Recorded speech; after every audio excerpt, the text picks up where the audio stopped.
கேரளாவில் கொலை வழக்கில் ஜாமீனில் வெளியே வந்த ரவுடியின் காரை வழிமறித்த கும்பல் ஒன்று பட்டாக்கத்தியால் வெட்டி படுகொலை செய்தனர்.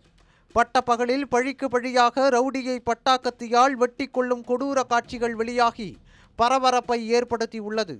கேரளாவை அச்சுறுத்தி வந்த பிரபல ரவுடியின் கடைசி நிமிடங்களில் நடந்தது என்ன, விரிவாக பார்க்கலாம்.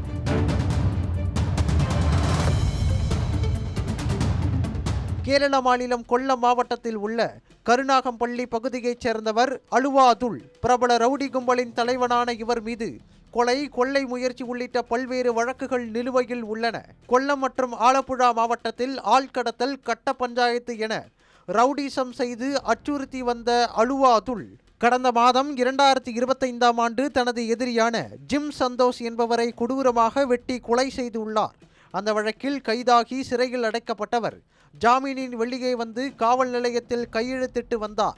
இந்த நிலையில் சனிக்கிழமை காலை 11 மணிக்கு வழக்கம் போல காவல் நிலையத்தில் கையெழுத்திட்டு காரில் புறப்பட்ட அலுவா அதுலை மற்றொரு கும்பல் காரில் பின்தொடர்ந்து வந்துள்ளனர். கருணாகம்பள்ளி பெட்ரோல் பங்க் எதிரே அதுலின் காரில் மோதி சாலையின் நடுவே உள்ள பள்ளத்தில் தள்ளிய கும்பல் காரில் இருந்து பட்டா கத்தியுடன் கீழிறங்கி கொடூரமாக வெறிச்செயலில் ஈடுபட்டுள்ளனர்.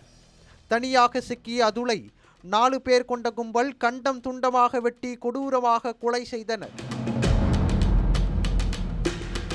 பட்டப்பகலில் அரங்கேறிய இந்த கொடூர கொலையை கண்டு சாலையில் சென்றவர்கள் அதிர்ச்சியடைந்தனர்.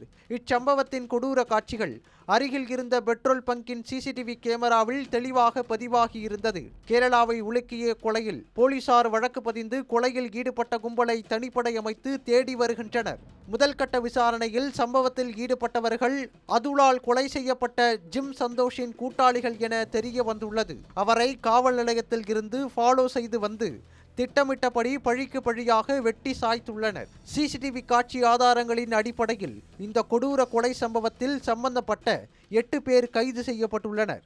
கொலைக்கு பிறகு தமிழ்நாட்டிற்கு தப்பி வர முயன்றவர்களை கோட்டயம் பகுதியில் வழிமறைத்து போலீசார் கைது செய்தனர். ரவுடி குழுக்களுக்கிடையிலான பழிக்கு பழி வாங்கும் பகையே இந்த கொலையின் காரணம் என போலீசார் தெரிவித்துள்ளனர்.